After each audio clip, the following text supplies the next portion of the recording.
The Cape Girardeau UFO crash, Missouri's forgotten 1941 incident 6 years before Roswell. A minister was called to pray over bodies that were not human in rural Missouri. Long before the summer skies of New Mexico carried the weight of unexplained debris. Before the name Roswell entered the lexicon of American mystery, a quiet telephone call reached the home of Reverend William Huffman in Cape Girardeau, Missouri. The spring evening in 1941 appears ordinary in retrospect, a moment suspended in the final months before America enters the Second World War, before Pearl Harbor transforms the nation and its priorities. Huffman serves his congregation as a Baptist minister, a man of faith accustomed to calls in the night, requests for comfort at bedsides and accident scenes. When local authorities contact him on this particular evening, they describe what sounds like a routine tragedy. An aircraft has crashed in the rural farmland outside the city, and his presence is needed to provide pastoral support. Huffman gathers himself and makes the journey to the location provided. The roads leading out of Cape Girardeau carry him into agricultural country, fields stretching into darkness, the kind of landscape where a downed plane might go unnoticed until dawn. But as his vehicle approaches the site, the scene that emerges does not match the description he received. Military personnel are already present, their vehicles positioned around a crash site that displays none of the expected wreckage of conventional aircraft. What Huffman observes defies the categories available to him in 1941, years before the vocabulary of flying saucers and unidentified aerial phenomena enters public discourse. The craft resting in the Missouri soil bears no resemblance to any airplane Huffman has seen. Its shape follows a disc configuration, metal surfaces catching the illumination from military lights, strange markings visible along portions of the hull. The minister processes what his eyes report, attempting to reconcile the object before him with his understanding of aviation technology. The year is 1941. Jet engines remain experimental. The flying wing designs that will emerge later in the decade exist only in classified development programs. Nothing in the civilian or military aerospace inventory matches what sits damaged in this rural field. Near the craft, 3 bodies lie arranged on the ground. Military personnel move around them with purpose, documenting and securing, but they pause to allow the minister to approach. The figures are small in stature, their forms humanoid, but proportioned in ways that signal immediate wrongness. The heads appear oversized relative to the bodies, the eyes large and dark, the limbs thin and elongated. Huffman studies the beings, his training as a minister providing no framework for what he witnesses. These are not human casualties. The faces carry no ethnic markers recognizable from any population on Earth.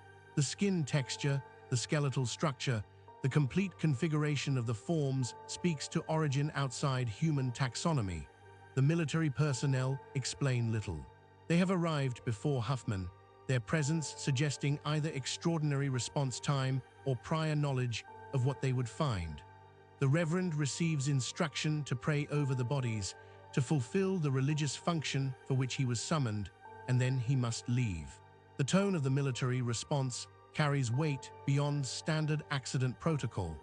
This is not a crash scene being investigated. It is a recovery operation being executed with predetermined procedure.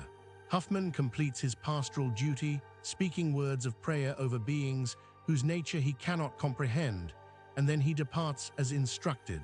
The command to remain silent accompanies his dismissal.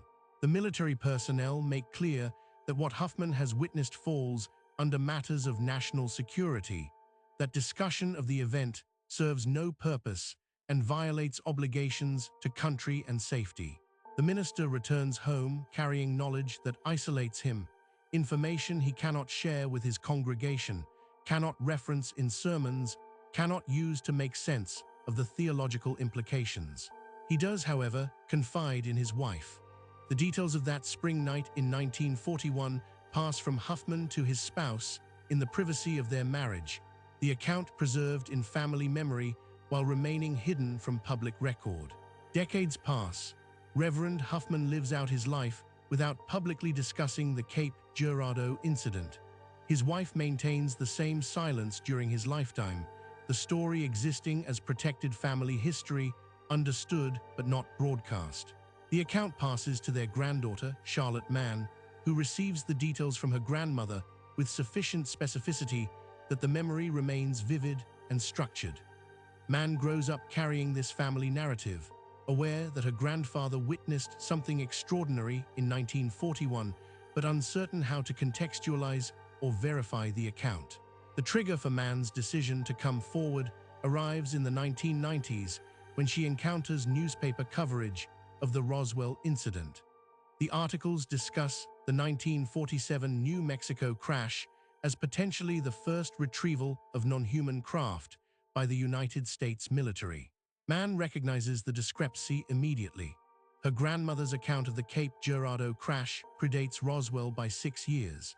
If the family story holds truth, then the American government's experience with recovered non-human technology begins not in 1947, but in 1941, a revelation that restructures the entire timeline of official knowledge and response. Mann contacts researchers investigating UFO crash retrievals. Leonard Stringfield, who has spent years documenting accounts of military recovery operations involving anomalous craft, takes interest in the Cape Girardeau case. He interviews Mann, assesses her credibility, examines the consistency and detail of her testimony. Mann provides specific information: the location outside Cape Girardeau, the spring 1941 timeframe, the disc shape of the craft, the 3 small bodies, the military presence, her grandfather's role as minister called to pray over the deceased. Across multiple interviews with different researchers, Mann's account remains stable, the details unchanging, the narrative coherent. The evidential challenge facing the Cape Girardeau case rests in its second-hand nature. Mann did not witness the event. Her grandmother did not witness the event. Reverend Huffman witnessed the event but passed away without providing direct testimony to researchers. The account travels through 2 generations of oral transmission before reaching investigators, a chain of custody that introduces potential degradation or embellishment. Skeptics note this limitation, arguing that family stories transform over time, details becoming exaggerated or constructed through misremembering. But the Cape Girardeau case receives unexpected corroboration. A second witness comes forward independently of Charlotte Mann, an individual who had been a teenage boy in 1941 living in the Cape Girardeau area. This witness recalls unusual military activity in the rural region outside the city during the spring of 1941, remembers seeing military vehicles and personnel at a location that local residents were told to avoid. His account lacks the specific detail of Mann's testimony regarding the craft and bodies, but his independent recollection of military presence at approximately the right time and location provides external validation that something unusual occurred. The implications of a 1941 crash retrieval extend beyond simple precedents. If American military and government personnel recovered a non-human craft in Missouri 6 years before Roswell, then the response to the New Mexico incident reflects not first encounter but practiced protocol. The rapid military mobilization at Roswell, the immediate classification of materials, the organized debris collection and witness intimidation all suggest an operation conducted by personnel with prior experience. Cape Girardeau would provide that experience, establishing procedures and classification frameworks that later apply to Roswell and subsequent retrievals. Researchers examining the Cape Girardeau account note the absence of physical evidence. No photographs exist. No military documents have surfaced through Freedom of Information Act requests. No debris samples entered private hands. The craft and bodies were removed completely, the site secured and cleared before civilian access became possible. The only traces remaining are human memory and testimony, accounts separated from the event by time and generational distance. The case occupies a complex position in UFO crash retrieval literature. Its early date makes it significant. Its specificity and witness consistency make it compelling. Its second-hand documentation and absence of physical evidence make it impossible to verify conclusively. Charlotte Mann's willingness to attach her name to the account, to undergo repeated interviews, and to maintain her testimony without seeking financial gain strengthens credibility. The independent corroboration of military activity provides support beyond single-source family narrative. Cape Girardeau represents the beginning, if the testimony proves accurate, of a hidden history that stretches from 1941 through Roswell and into decades of classified recovery operations. The craft in the Missouri field becomes the first data point, the initiating event that establishes government knowledge of non-human presence before the modern UFO era officially begins. Reverend Huffman, called to pray over beings from unknown origin, becomes an unwitting participant in a moment that, if recognized, would have transformed human understanding of our place in the cosmos. The minister kept his silence. The military removed the evidence. The crash site returned to farmland, indistinguishable from surrounding fields, carrying no marker of what occurred there in the spring of 1941. Only memory preserves the account, passed from Huffman to wife, to granddaughter, to researchers, to historical record. A chain of testimony reaching across decades to suggest that America's encounter with non-human intelligence began earlier and remained more secret than public narrative acknowledges.